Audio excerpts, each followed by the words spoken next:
Good morning, नमस्कार। आप सभी का ग्रेविटी पॉइंट में स्वागत है। मैं सुरेश धर दुबे भूगोल की प्रैक्टिस श्रृंखला के साथ उपस्थित हूं। यह प्रैक्टिस श्रृंखला विशेष तौर पर टीजीटी, पीजीटी, यूजीसी एवं असिस्टेंट प्रोफेसर 2023 को ध्यान में रख करके तैयार की गई है। चैनल को सब्सक्राइब, लाइक एवं शेयर करने के लिए आप सभी का धन्यवाद। यदि आपने अभी तक चैनल को सब्सक्राइब नहीं किया तो चैनल को सब्सक्राइब करें, लाइक करें एवं प्रमोट करें, जिससे प्रत्येक वीडियो का नोटिफिकेशन आप लोगों तक सबसे पहले पहुंच सके। प्रत्येक वीडियो का पीडीएफ मटेरियल टेलीग्राम चैनल पर उपलब्ध है, आप उसे वहां से डाउनलोड कर सकते हैं। इसके साथ साथ हम एक और सीरीज चला रहे हैं जिसके अंतर्गत मानचित्र द्वारा विश्व के भूगोल की चर्चा हम कर रहे हैं। आज का जो यह एपिसोड है प्रैक्टिस के अंतर्गत, इसके अंतर्गत हम लोग जलवायु विज्ञान से संबंध रखने वाले प्रश्नों पर चर्चा करेंगे और इसमें भी विशेष तौर पर जो वायुमंडल टॉपिक है उस वायुमंडल से संबंधित प्रश्नों की चर्चा यहाँ पर की जाएगी। तो आइए प्रारंभ करते हैं। जो आज का सबसे पहला प्रश्न है, लिखा गया है, इलेक्ट्रोमैग्नेटिक स्पेक्ट्रम के किस भाग से चर्म कैंसर होता है। इलेक्ट्रोमैग्नेटिक जो वेव होती है, अर्थात सन से जो रेडिएशन निकलती है, उन सभी प्रकार की रेडिएशनों को हम लोग कहते हैं इलेक्ट्रोमैग्नेटिक वेव। क्या कहते हैं? Electromagnetic wave. तो इसमें कई प्रकार की वेव होती है, जिसमें हम गामा रे कहते हैं, एक्स रे है, अल्ट्रावायलेट रे है, फिर उसी में आप देखते हैं विजिबल रे है, कई रे होती हैं जिसकी चर्चा हम लोग कालक्रम में करते हैं। तो यहाँ पर बात कर रहा है कि किस स्पेक्ट्रम, मतलब जो इलेक्ट्रोमैग्नेटिक वेव है उसके अंतर्गत किस वेव से चर्म कैंसर होता है। तो चर्म कैंसर या जिसको हम त्वचा कैंसर कहते हैं, या अल्ट्रावायलेट वे से होता है। किससे होता है? अल्ट्रावायलेट रे। और इसी को कहते हैं पराबैंगनी किरण। और यही किरण कब आती है सतह पर? जब हमारा ओजोन परत क्षीण हो जाता है। अर्थात कह सकते हैं कि हमारा पृथ्वी है, पृथ्वी के वायुमंडल में एक ओजोन लेयर है। जब ओजोन लेयर डिप्लीट होती है तो अल्ट्रावायलेट रे सतह पर आने लगती है। और अल्ट्रावायलेट रे के आने से सतह पर, ध्यान रखिएगा, जो यहाँ पर वनस्पतियां हैं या जो जीव जंतु हैं या प्राणी हैं, उनकी तो प्रोडक्टिविटी घटती है, उत्पादक क्षमता घटती है, उनकी प्रतिरोधक क्षमता घटती है, साथ में त्वचा कैंसर की भी समस्या होती है। किससे? इसी अल्ट्रावायलेट रे से। और यह क्यों सतह पर ज़्यादा आ रही है? क्योंकि लगातार हमारी ओजोन की जो परत या क्षीण हो रही है पर्यावरणीय समस्याओं के कारण। अगले प्रश्न पर आते हैं। अगला प्रश्न लिखा गया है कि किस वाताग्रीय चरण में उष्ण हवा ऊपर की ओर उठती है तथा ठंडी होती है, संघनित होती है और बरसती है। इस पर बहुत बृहद चर्चा की जाएगी जब आगे हम लोग पढ़ेंगे चक्रवात। तो चक्रवात में भी कई प्रकार के चक्रवात होते हैं और उसी में एक चक्रवात होता है जिसको कहते हैं समशीतोष्ण कटिबंधीय चक्रवात। उसका फॉर्मेशन का जो कारण है वो होता है वाताग्र। तो वाताग्र में भी कई प्रकार के वाताग्र होते हैं। एक होता है उष्ण वाताग्र, एक होता है शीत वाताग्र, एक होता है संरोधी वाताग्र और एक होता है स्थिर वाताग्र। तो ये जो कंडीशन लिखा गया है कि वाताग्रीय चरण में उष्ण हवा ऊपर की ओर उठती है तथा ठंडी होती है, संघनित होती है और वर्षा कराती है, यह उष्ण वाताग्र के दौरान होता है, जिसकी बहुत चर्चा हम लोग वाताग्र में करते हैं। जब उष्ण वाताग्र होता है तो जाकर के ही गर्म हवा ऊपर उठती है, और जब ऊपर जाएगी तो तुलनात्मक तौर पर टेम्परेचर कम होगा, रिलेटिव ह्यूमिडिटी बढ़ेगी, अर्थात संघनन होगा और वर्षा होगी। इस आधार पर इसका आंसर हो जाएगा सी। अगला प्रश्न आप देख सकते हैं, यहां पर लिखा गया, निम्नलिखित कथनों पर वायु सन्नत गुणों के संबंध में विचार कीजिए। आपको बताना है कि वायु सन्नत अर्थात जिसको कहते हैं एयर मास, वायु राशि, इसी को कहते हैं क्या? वायु राशि। तो वायु राशि के संबंध में पूछ रहा है कि वायु राशि के संबंध में यहाँ पर कौन सा स्टेटमेंट सही है। तो वायु राशि का संबंध किससे होता है? जब कोई एक विस्तृत क्षेत्र होता है तो विस्तृत क्षेत्र में, ध्यान रखिए, जैसे मान लेते हैं यहाँ पर कोई विस्तृत क्षेत्र है और यहाँ पर हवा अगर नीचे की तरफ बैठ रही है मंद गति से, और लगातार हवा अगर बैठती है एक विस्तृत क्षेत्र में, किसमें? विस्तृत क्षेत्र में, तो यह जो हवा नीचे की तरफ उतरती है, यह हवा इस क्षेत्र के, क्या? इस क्षेत्र के जो भी क्लाइमेट है या इस क्षेत्र का जो भी कंडीशन है उस कंडीशन को धारण कर लेता है। इससे यहाँ पर वायु राशि का फॉर्मेशन होता है। तो वायु राशि किसी सीमित क्षेत्र में नहीं विकसित होती है, बल्कि इसके लिए क्षेत्र कैसा चाहिए? विस्तृत क्षेत्र चाहिए, तभी जाके वायु राशि का फॉर्मेशन होता है। और साथ में वायु का नीचे उतरना जरूरी होता है। वायु का क्या होना? नीचे उतरना, अर्थात अवरोहण। अवरोहण का तात्पर्य यहाँ पर है प्रतिचक्रवात की दशा। कौन सी दशा होनी चाहिए? इसी को कहते हैं प्रतिचक्रवात। तो प्रतिचक्रवात की अगर दशा है तो ही हवा नीचे की तरफ उतरती है और हवा सतह के गुणों को धारण करती है, और फिर जाके यही हवा किसका रूप धारण करती है? एक वायु राशि का धारण करती है। तो यहाँ से वायु जब नीचे उतरेगी तो इसका अपसरण होता है। क्या होता है? अपसरण होता है। इस आधार पर आप देख सकते हैं यहाँ पर लिखा वायु का विस्तीर्ण निकाय, अर्थात एक विस्तृत क्षेत्र होना चाहिए, तभी जाके वायु राशि का फॉर्मेशन होता है। और यह क्षेत्र कैसा होना चाहिए, समांग भौतिक गुण वाला, अर्थात यहाँ का जो कैरेक्टरिस्टिक्स है, जो गुणधर्म है, यह एक समान होना चाहिए। ऐसा नहीं कि कहीं का गुणधर्म दूसरे टाइप का हो, कहीं का दूसरे टाइप का, ऐसा नहीं। समांग क्षेत्र हो और विस्तृत हो, तभी जाके वायु राशि उस क्षेत्र के गुणधर्म को धारण करती है। तो इसका तात्पर्य ये भी सही है। लेकिन जो लिखा हल्की अपसारी हवाओं से संबंध है, तो यहाँ पर अपसारी हवा का तात्पर्य है ये हवा जो इधर उधर डाइवर्ट हो रही है, ये तो अपसारी हो रही है। अपसरण तो होता है, लेकिन जो लिखा हल्की, तो हल्की हवा नहीं है, क्योंकि जब हवा नीचे उतरती है तो भारी होती है। क्या होती है, हवा जब नीचे उतरती है तो भारी हवा नीचे उतरती है और हल्की हवा ऊपर जाती है। तो यहाँ पर भारी वायु होना चाहिए, और भारी वायु ही जब नीचे उतरती है तो इसका अपसरण होता है, और इस आधार पर यह सेंटेंस गलत है। बल्कि इसके स्थान पे क्या होना चाहिए था, भारी अपसारी हवाओं से संबद्ध होना है, ये सेंटेंस सही हो जाता है, लेकिन क्योंकि यह गलत है। फिर यहाँ पे लिखा अभिसरण क्षेत्रों से संबंध है, तो अभिसरण से इसका संबंध नहीं होता है, बल्कि अपसरण से संबंध होता है, और इस आधार पर हमारा आंसर हो जाएगा ए। क्या हो जाएगा, ए। अगला प्रश्न लिखा है, यहाँ पर कुछ बेल्ट हैं, जिस बेल्ट की बात करना है कि इस बेल्ट का संबंध कहाँ से है, लेकिन इसमें से सभी सही हैं, सिर्फ एक बेल्ट है जो गलत है, और उसी को पहचान करना है। जैसे लिखा है वान एलन विकिरण की जो मेखला है ये कहाँ पाई जाती है, तो हमारा जो मध्यमंडल है या नहीं, मध्यमंडल नहीं, जो हमारा बहिर्मंडल है जिसको हम कहते हैं आयन मंडल, आयन मंडल के ऊपर और चुंबकीय मंडल के नीचे के मध्य में आपका मिलता है वान एलन बेल्ट।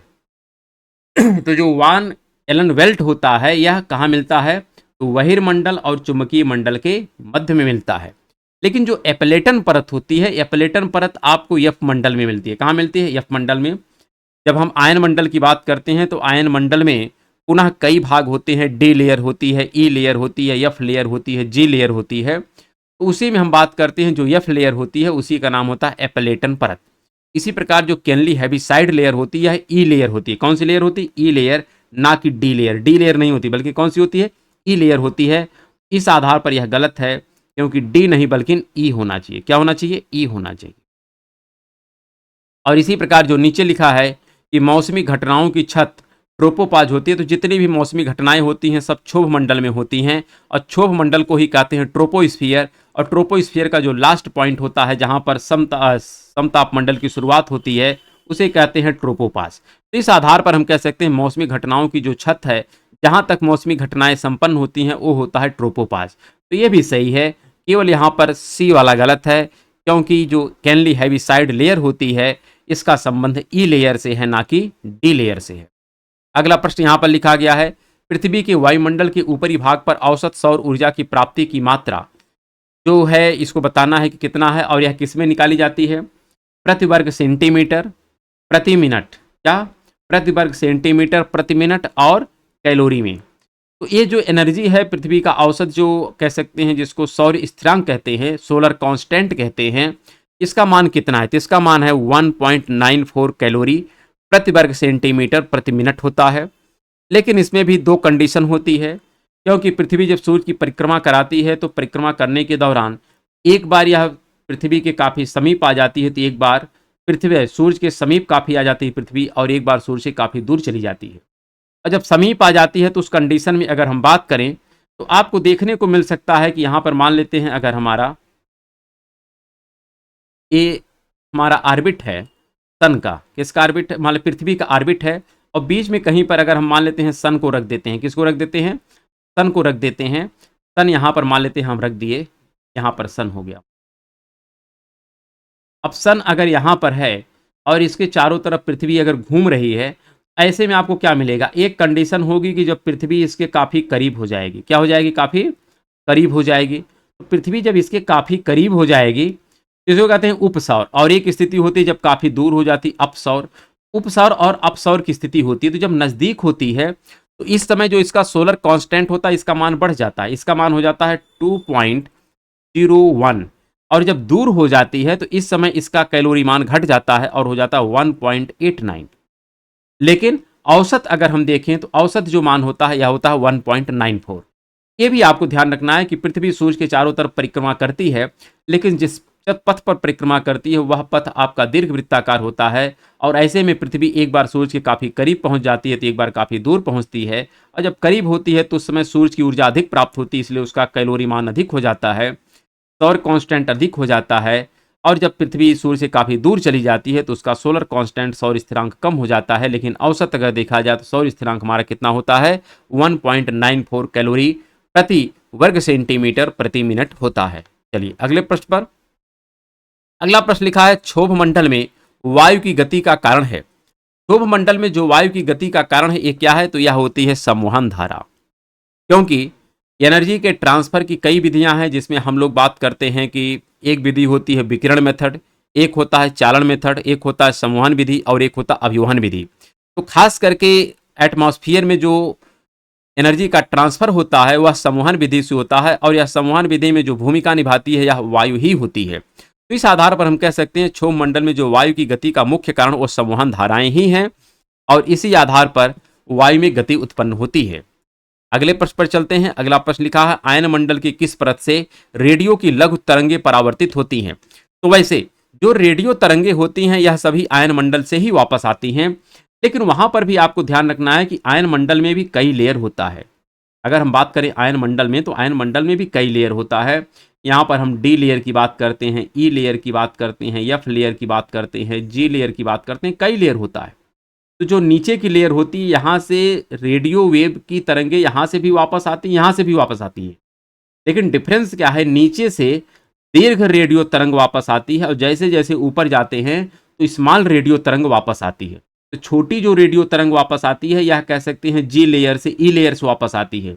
लेकिन जो दीर्घ रेडियो तरंग होती है डी लेयर से वापस आती है। तो यहाँ पर चूंकि हमको बताना आयन मंडल की किस परत से रेडियो की लघु तरंग वापस आती है, तो विकल्प के अनुसार डी से तो आएगी नहीं, डी से तो दीर्घ वाली आएगी, एफ से छोटी वाली आएगी। तो यहाँ से आपकी छोटी तरंग का वापस आएगी धरती की तरफ। ई लेयर से मध्यम वाली आती है, तो ई लेयर यहाँ से देखिए, यहाँ से बड़ी बड़ी तरंग का वापसी होता है, यहाँ से मध्यम का वापसी होता है, और यहाँ से छोटी। जो छोटी वेवलेंथ रेडियो की है यह एफ लेयर से वापस आती है, जो मध्यम कैटेगरी की है यह ई लेयर से आती है, और जो बड़ी कैटेगरी की रेडियो वेव है यह डी लेयर से वापस आती है। तो इस आधार पर हमारे प्रश्न का आंसर हो जाएगा बी। अगले प्रश्न पर चलते हैं। अगला प्रश्न यहाँ पर लिखा गया है, हमको बताना है कथन और कारण में कि कौन सा यहाँ पर सही है। कथन लिखा गया है कि एंट्रोपी अवस्था में ऊर्जा प्रवाह उत्पादन से श्वसन की ओर स्थानांतरित होता है, जिससे ऑक्सीजन की मांग ऑक्सीजन की उपलब्धता से अधिक होती है। यह बात पूर्णतः सही है, और इस पर बहुत ज़्यादा चर्चा हम लोग करते हैं जब पढ़ते हैं environment and ecology. Environment and ecology में वहाँ पर हम बात करेंगे कि डिजॉल्व ऑक्सीजन क्या होता है, बीओडी क्या होता है, सीओडी क्या होता है, सबकी चर्चाएं हम लोग करेंगे। तो वहाँ पर इस पर और ज़्यादा आपको स्पष्टीकरण मिल जाएगा। लेकिन यहाँ पर जो लिखा है एंट्रोपी अवस्था, तो यह सही है। एंट्रोपी अवस्था में ऊर्जा प्रवाह किधर से किधर होता है, तो उत्पादन से श्वसन की ओर स्थानांतरित होता है। ये सेंटेंस सही है। और जो कारण लिखा है कि समताप मंडल ओजोन परत के निःशेषण से त्वचा संबंधी रोग होता है, तो ये भी सही है, क्योंकि समताप मंडल में ही ओजोन लेयर पाई जाती है, और जब ओजोन की परत पतली हो जाती है अर्थात इसका क्षरण हो जाता है, तो अल्ट्रावायलेट रे सतह पर आने लगती है, और अल्ट्रावायलेट रे के आने से हमको त्वचा संबंधी रोग होता है और त्वचा कैंसर हो जाता है। तो यह भी स्टेटमेंट सही है। तो कथन भी सही है, कारण भी सही, लेकिन कथन और कारण का आपस में कोई संबंध नहीं है। तो इस आधार पर आंसर हमारा हो जाएगा बी। कथन भी सही है, कारण भी सही है, लेकिन कारण कथन की पुष्टि नहीं करता है। अगला लिखा गया प्रश्न यहाँ पर, पृथ्वी विद्युत चुंबकीय लघु तरंगों के माध्यम से ऊर्जा सूर्य तब प्राप्त करती है जिसका विकिरणन होता है, अर्थात पृथ्वी जो ऊर्जा प्राप्त करती है सन से, जिसको कहते हैं सोलर रेडिएशन, तो यह कहाँ से एमिट होती है, तो वह फोटोस्फीयर से एमिट होती है। कहाँ से एमिट होती है, फोटोस्फीयर से एमिट होती है। अगर हम बात करें सूरज की, तो जैसे पृथ्वी का कई लेयर होता है, अगर हम बात करें पृथ्वी का, तो पृथ्वी का सबसे पहले कोर मिलता है, ऐसे मिलता है ना, तो ऐसे सन का भी कोर है, सन का रेडिएटिव जोन है, सन का कन्वेक्टिव जोन है, और सन का है फोटोस्फीयर। तो जैसे पृथ्वी में हमको मिलता है कोर है, मेंटल है, कोर है, तो इसे सन के अंदर भी मिलता है।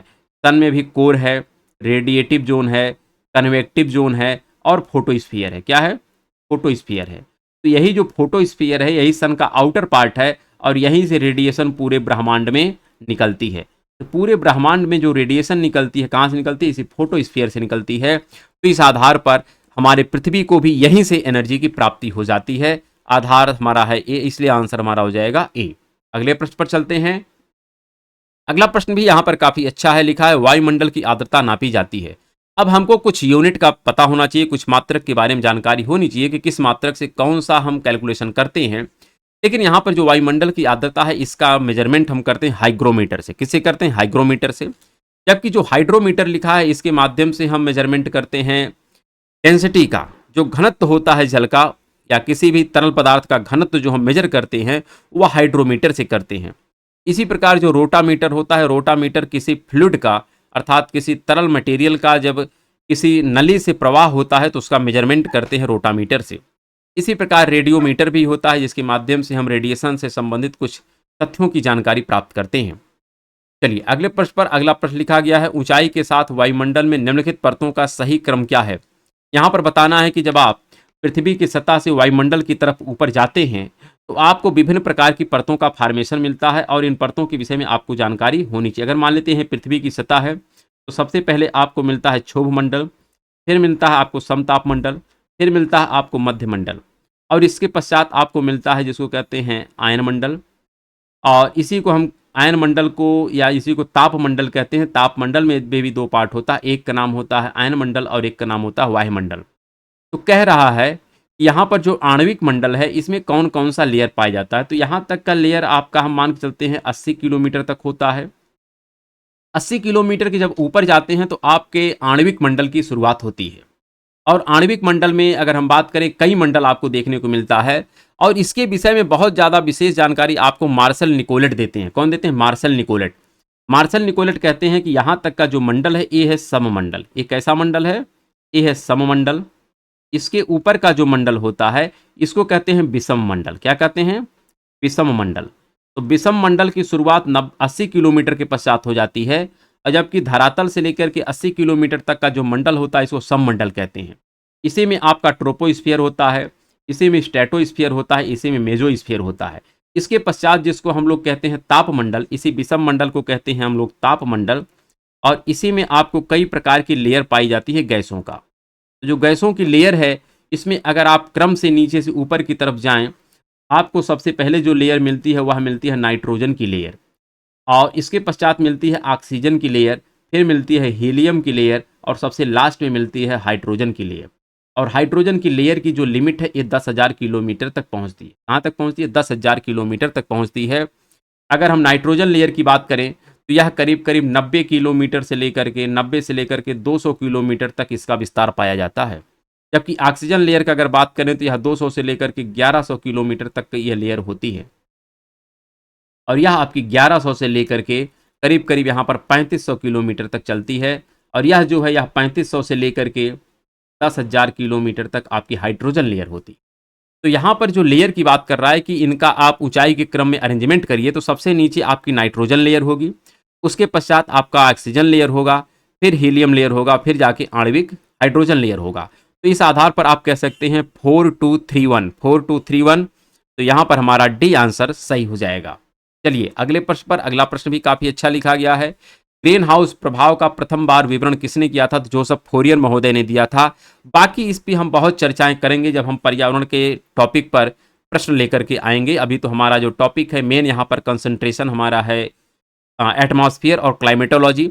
लेकिन कुछ प्रश्न यहाँ पर मिल जाते हैं कि जो वायुमंडल से संबंध रखते हैं और साथ में पर्यावरण से भी संबंध रखते हैं, लेकिन इस पर बहुत चर्चा हम लोग अलग से करेंगे। तो यहाँ पर जो लिखा है ग्रीन हाउस प्रभाव का प्रथम बार अध्ययन किसने किया था? तो जोसेफ फोरियर महोदय ने किया था। अगला जो प्रश्न लिखा है शीत वाताग्र द्वारा उष्ण वाताग्र के अभिलंघन करने तथा धरातलीय सतह से गर्म वायु के पूर्ण विलोपन के कारण उत्पन्न वाताग्र को क्या कहते हैं? तो उसको कहते हैं संरोधी वाताग्र। क्या कहते हैं? संरोधी वाताग्र। तो संरोधी वाताग्र का तात्पर्य ये होता है कि जब एक आगे आगे उष्ण वाताग्र चलता है, पीछे पीछे शीत वाताग्र चलता है, लास्ट में क्या होता है, यह शीत वाताग्र के आगे बढ़ने की गति तीव्र हो जाती है और शीत वाताग्र जाकर के उष्ण वाताग्र से मिल जाता है। तो यहाँ पर जब यह इससे जाकर के मिल जाता है तो यहाँ पर जो गर्म वायु है एक गर्म वायु पूरी तरीके से सब ऊपर चली जाती है। तो वही लिख रहा है कि शीत वाताग्र द्वारा उष्ण वाताग्र के अभिलिंगन, अभिलिंगन मतलब मिल जाने से, जब दोनों एक दूसरे से गले मिल जाते हैं तो धरातलीय सतह से जो पूरी तरीके से गर्म वायु है इसका आरोहण हो जाता है, विलोपन हो जाता है। इसे हम क्या कहते हैं? इसे कहते हैं संरोधी अवस्था और इसी को यहाँ पर लिखा गया अधिविष्ट वाताग्र। क्या लिखा गया है? अधिविष्ट वाताग्र। क्योंकि वाताग्र 4 प्रकार के होते हैं, स्थिर वाताग्र, उष्ण वाताग्र, शीत वाताग्र और अधिविष्ट या संरोधी वाताग्र। बाकी जो यहाँ पर लिखा वाताग्री प्रदेश, ध्रुवीय वाताग्र या अस्थायी वाताग्र, तो अस्थायी वाताग्र का यहाँ पर कोई संबंध नहीं है। इस आधार पर हमारा आंसर हो जाएगा ए। अगला प्रश्न भी लिखा गया है, किनली हेविसाइड जो परत होती है, जो ई लेयर होती है, इसके निर्माण में सौर अल्ट्रावायलेट फोटान किससे प्रतिक्रिया करता है? तो यहाँ पर ध्यान रखना है कि जो अल्ट्रावायलेट रे है जब ये आती है तो कह सकते हैं हमारा जो आयन मंडल का फॉर्मेशन होता है वहाँ पर एक्स रे होती है और गामा रे। तो एक्स रे और गामा रे जो है यह नाइट्रोजन के एटम से और ऑक्सीजन के एटम से जब क्रिया करता है तो नाइट्रोजन और ऑक्सीजन अपने मूल कणों में टूट जाते हैं और इलेक्ट्रॉन तथा प्रोटॉन का फॉर्मेशन करते हैं। जैसे मान लेते हैं कि यहाँ पर आपका यह आयन मंडल है और इस आयन मंडल में N2 है और O2 है। क्यों है? क्योंकि इसकी डिस्टेंस के विषय में हमने आपसे चर्चा किया कि 200 किलोमीटर तक ए है और 200 से 1100 किलोमीटर तक ए है। ऐसे में जब ऊपर से आती हैं एक्स रे और गामा रे, ये दोनों जब आती हैं तो इस नाइट्रोजन के अणु और ऑक्सीजन के अणु से टकराती हैं और ये दोनों इलेक्ट्रॉन तथा प्रोटॉन में टूट जाते हैं। इसमें इलेक्ट्रॉन और प्रोटॉन में टूट जाते हैं। इलेक्ट्रॉन ऊपर की तरफ और प्रोटॉन नीचे की तरफ व्यवस्थित हो जाते हैं और इसी को हम कहते हैं आयन मंडल। और इसी पे बाद में जब कॉस्मिक रे का अटैक होता है प्रोटॉन पर तो यहाँ पर अरोरा का फॉर्मेशन होता है। तो यहाँ पर जो कह रहा है ना कि ई परत के निर्माण के लिए सौर अल्ट्रावायलेट फोटान किससे प्रतिक्रिया करते हैं? तो प्रतिक्रिया किससे करते हैं? तो यहाँ पर नाइट्रोजन ऑक्सीजन दोनों से करते हैं। लेकिन चूंकि हमको किसी एक विकल्प का यहाँ पर चयन करना है तो यहाँ पर जो सबसे ज़्यादा कह सकते हैं विकल्प हमारा सही होता है वो होता है ऑक्सीजन। क्या होता है? ऑक्सीजन। चलिए अगले प्रश्न पर, अगला प्रश्न यहाँ पर लिखा गया, औसत समुद्री तल से कितनी ऊंचाई पर वायुमंडल का दाब आधा हो जाता है? यह परंपरागत प्रश्न है, रिपीटेड प्रश्न है, इसको आप याद करिए। यह 6 किलोमीटर की ऊंचाई पर अर्थात करीब करीब 5400 मीटर। कितना? वैसे तो है 5400 मीटर, लेकिन चूंकि यहाँ पर विकल्प कोई ऐसा है नहीं इसलिए हमको आंसर मजबूरी में 6 किलोमीटर लगाना पड़ता है। जबकि 5.4 किलोमीटर की ऊंचाई पर समुद्र तल से जब आप जाते हैं तो आपका वायुमंडलीय दाब आधा हो जाता है पृथ्वी की सतह की तुलना में। अगले प्रश्न पर चलते हैं। अगला प्रश्न लिखा गया, निम्नलिखित ग्रीन हाउस गैसों में से किस एक का उत्सर्जन पूर्णतः मानवोद्भवी है? अर्थात यहाँ पर जो गैसें लिखी गई हैं ग्रीन हाउस गैस, सभी ग्रीन हाउस गैसें हैं, चाहे नाइट्रस ऑक्साइड की बात करें, चाहे मीथेन की बात करें, चाहे हाइड्रोजन सल्फाइड की बात करें, सब ग्रीन हाउस गैस हैं। क्लोरोफ्लोरोकार्बन भी ग्रीन हाउस गैस है। लेकिन यहाँ पर जो क्लोरोफ्लोरोकार्बन है इसका प्रोडक्शन कह सकते हैं यह किसके द्वारा हमारे इन्वायरमेंट में जाता है? तो इसका मूल कारण है मानव। इसका प्रोडक्शन या इसका उत्पादन या कह सकते हैं इसका सोर्स केवल मानव है। मानव ही क्लोरोफ्लोरोकार्बन को लगातार इन्वायरमेंट में छोड़ रहा है, हमारे परिवेश में छोड़ रहा है, इसलिए कहते हैं कि यह पूरी तरीके से मानवोद्भवी गैस है। अन्य सभी मानव के साथ साथ प्राकृतिक भी होती हैं, अर्थात उसके उत्सर्जन का कारण प्रकृति भी होती है। और अगला जो लिखा गया प्रश्न यहाँ पर, कौन सी परत में वायुमंडल के कुल गैसीय द्रव्यमान का लगभग 75% हिस्सा है? तो आप सभी को इसमें कोई डाउट नहीं होना चाहिए। जो सबसे निचली लेयर है जिसको हम कहते हैं क्षोभ मंडल, यहीं पर लगभग पूरे वायुमंडल का 75% गैस सम्मिलित होता है या शामिल होता है। अगला प्रश्न जो लिखा गया है, वायुमंडल की किस परत में उल्काएं जलती हैं? तो जब वायुमंडल से कोई उल्कापिंड आता है तो आयन मंडल में इसका कोई खास इंट्रैक्शन होता नहीं है क्योंकि वहाँ पर गैसें बहुत विरल होती हैं। लेकिन जैसे ही यह मध्य मंडल में आता है अर्थात जो हम कह सकते हैं, अगर हम जैसे हमने कहा मार्लस निकोलेट के अनुसार नीचे का मंडल जो होता है उसको कहते हैं सममंडल, और 80 किलोमीटर के पश्चात या 90 किलोमीटर के पश्चात विषम मंडल शुरू हो जाता है। तो विषम मंडल में कोई भी उल्कापिंड नहीं जलता है क्योंकि वहाँ पर गैसों का जो संघनन है काफ़ी विरल होता है। लेकिन जैसे ही वह सममंडल में आता है अर्थात सममंडल के सबसे ऊपरी भाग मध्य मंडल में जैसे ही वह प्रवेश करता है वह उल्कापिंड जलने लगता है। तो इस आधार पर हमारा आंसर हो जाएगा ए, क्योंकि मध्य मंडल में ही प्रवेश करते ही वायु हमारी सघन हो जाती है और उल्कापिंड जलना प्रारंभ हो जाता है। इसी प्रकार जो अगला प्रश्न लिखा गया है ये भी काफी अच्छा है। वायुमंडल किस आधार पर दो मुख्य परतों अर्थात होमोस्फीयर और हेटेरोस्फीयर जिसको कह रहे हैं सममंडल और विषम मंडल में विभाजित किया जाता है? इसका मूल कारण है रासायनिक संरचना। क्या है? रासायनिक संरचना। 90 किलोमीटर तक जो हमारी रासायनिक संरचना है वहां पर सभी गैसों का समांगीय मिश्रण है, अर्थात वहां पर नाइट्रोजन है, ऑक्सीजन है, आर्गन है, फिर वहां पर हम कह सकते हैं कार्बन डाइऑक्साइड है, जिन मतलब सभी वहां पर मिश्रित रूप में हैं और सभी लगभग उनका जो परसेंटेज है इक्विवेलेंट है। लेकिन जैसे ही आप 90 किलोमीटर के ऊपर जाते हैं उनका स्ट्रक्चर बदल जाता है। 90 किलोमीटर के ऊपर जाने पर आपको नाइट्रोजन का लेयर अलग हो जाता है, ऑक्सीजन का लेयर अलग हो जाता है, हीलियम का लेयर अलग हो जाता है और हाइड्रोजन का लेयर अलग हो जाता है। जबकि 90 किलोमीटर से जब आप नीचे जाते हैं तो सभी आपस में मिक्स रूप में मिलते हैं। इसलिए हम कह सकते हैं इसका जो हेटेरोस्फीयर या होमोस्फीयर में विभाजित करने का मूल आधार है वो है रासायनिक संरचना। अगला इसी प्रकार लिखा गया है, 90 किलोमीटर के ऊपर वायुमंडल का संगठन अधिकाधिक हल्की गैसों की वृद्धि के साथ परिवर्तित होने लगता है। यह परत कहलाती है हेटेरोस्फीयर। क्या कहलाती है? हेटेरोस्फीयर। और इसी में विद्यमान होता है नाइट्रोजन की लेयर, ऑक्सीजन की लेयर, और उसी में होता है हीलियम की लेयर तथा हाइड्रोजन की लेयर। चलिए अगले प्रश्न पर। अगला प्रश्न भी काफी अच्छा यहाँ पर लिखा गया है, निम्नलिखित में से कौन एक ओजोन निर्माण से संबंधित है? अर्थात ओजोन के फॉर्मेशन से संबंधित कई सिद्धांत हैं जिसकी चर्चा हम लोग करेंगे, लेकिन तब करेंगे जब पर्यावरण का टॉपिक डिस्कस किया जाएगा। लेकिन यहाँ पर सिर्फ आप गेस कर सकते हैं कि कौन सा आंसर सही होगा। कह रहा है कि ओजोन निर्माण से संबंधित कौन सा यहाँ पर मेथड सही है। जो लिखा है प्रकाश संश्लेषण की क्रिया। तो प्रकाश संश्लेषण की क्रिया से पौधे भोजन बनाते हैं। क्या बनाते हैं? पौधे अपना भोजन बनाते हैं, ना कि इससे ओजोन का क्षरण होता है। इसी प्रकार रसायन संश्लेषण प्रक्रिया से भी या भोजन के फॉर्मेशन में भी यह उत्तरदायी होता है। साथ में इसका जब हम अपक्षयन की बात करते हैं, अपक्षयन, अपर्दन, तो वहाँ पर भी इसका योगदान होता है। तो इसका भी कहीं से भी ओजोन निर्माण में कोई योगदान नहीं है। और जो लिखा हाइड्रोलिसिस, तो हाइड्रोलिसिस के भी परिणाम स्वरूप हमने आपसे बात किया था कि जब रासायनिक अपक्षयन की बात करते हैं तो वहाँ पर हाइड्रोलिसिस की प्रक्रिया होती है, जलयोजन की प्रक्रिया होती है, घोलीकरण की प्रक्रिया होती है। हाइड्रोलिसिस का संबंध कहीं न कहीं अपक्षयन से है, लेकिन जो प्रकाश रासायनिक प्रक्रिया है इसका संबंध ओजोन निर्माण से संबंध रखता है। बाकी और भी इस पे 3-4 सिद्धांत, उसकी भी चर्चाएं हम लोग करेंगे, लेकिन जब इन्वायरमेंट का ओजोन टॉपिक पढ़ेंगे तो वहां पर हम डिस्कस करेंगे। अगला जो लिखा गया है, ध्रुवों की ओर ट्रोपोपॉज की ऊंचाई बढ़ती है या घटती है, इसके विषय में प्रश्न पूछ रहा है। तो आपको स्पष्ट होना चाहिए कि हमारी पृथ्वी जो है एक कैसी है, हमारी पृथ्वी गोलाभ आकृति की है। कैसी है? गोलाभ आकृति की है। और गोलाभ आकृति का सेंस ये है, अगर हम बात करें, ये थोड़ा इमेज नहीं सही लग रहा है, दूसरा एक ले लेते हैं। यहाँ पर बात करें कि पृथ्वी का स्वरूप कैसा हमें नजर आता है, तो कुछ इस प्रकार से नजर आता है, गोलाभ आकृति है। और गोलाभ आकृति का ये सेंस होता है कि यहाँ पर अगर बीच में आप इसका रेडियस मान लें, अगर इसका सेंटर मान लें यहाँ पर, तो ऐसे में यहाँ का जो रेडियस है ये ज़्यादा होता है विषुवत रेखा का। लेकिन जब यहाँ पर पहुँचते हैं तो धीरे धीरे इसका रेडियस देखिए तुलनात्मक तौर पर कम हो जाता है। तो जब तुलनात्मक तौर पर कम हो जाता है तो यहाँ पर जो ग्रेविटेशनल फोर्स है यह बढ़ जाता है और यहाँ का ग्रेविटेशनल फोर्स कम हो जाता है। जब ग्रेविटेशनल फोर्स कम हो जाएगा तो यहाँ पर वायु बहुत दूर तक फैली रहेगी, वायु का विस्तार बहुत दूर तक रहेगा।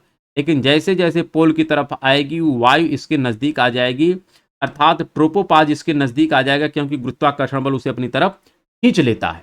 तो इसलिए हम कहते हैं कि चाहे क्षोभ मंडल हो या कोई भी मंडल हो, ज़्यादातर ये क्षोभ मंडल की ही बात हम लोग करते हैं, तो क्षोभ मंडल जो है या विषुवत रेखा पर इसका विस्तार करीब करीब 18 किलोमीटर तक होता है, क्योंकि ग्रेविटेशनल फोर्स कम होता है।